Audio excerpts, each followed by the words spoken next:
St. Clair Private Learning Academy in Lenasia South. I am 18 years of age and I stay in Enedin.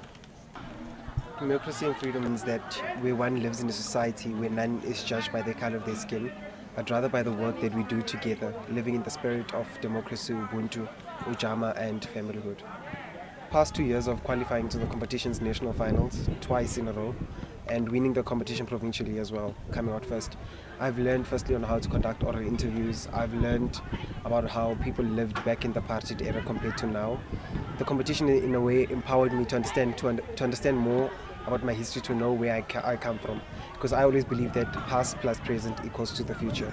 So I learned more about my past and then now see how things, because history is a debate with no ending and there's a tendency of repeating itself, and I learned about past events that happened that are happening again in South Africa. And I also got empowered in such a way that my speaking abilities also improved, and it's through this very same competition that I qualified into one of the national debating competitions in the country that was held recently in Durban. Then I managed to make it into the best 4 speakers of South Africa. I come from, basically I'm a born free, but where I come from, I take it from my forefathers and great-grandfathers and my mother and them, those who lived in apartheid. They were basically being oppressed because of the color of their skin, not by the work that they do. Today I've learned that in the apartheid struggle, people lived in harsh conditions. People were being oppressed. People were, they weren't able to survive easily, and also life back then was quite harsh and difficult.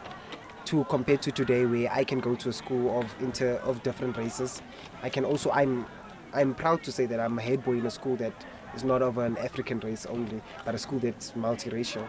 So, which an opportunity that was unheard of back then in the past. And I'm proud to say even that I received grade 12, which in the apartheid era, it was very rare for an African person to receive. So it just comes to show that how things have changed basically. And there's been indeed a great shift. What we can do now to take South Africa forward, I think firstly we need to educate ourselves. After not only educating ourselves, by educating ourselves we have to change our mindsets as South Africans. We need to start thinking on the bigger scale. We need to start working hard. We need to start changing. We need to start becoming agents of positive change basically.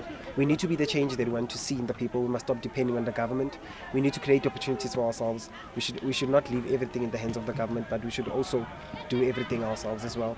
And we should also, with the resources that we have, use them wisely in order to enhance ourselves, in order to become better people. There are a lot of things that transpired. We've seen the implementation of a constitution from apartheid laws as well.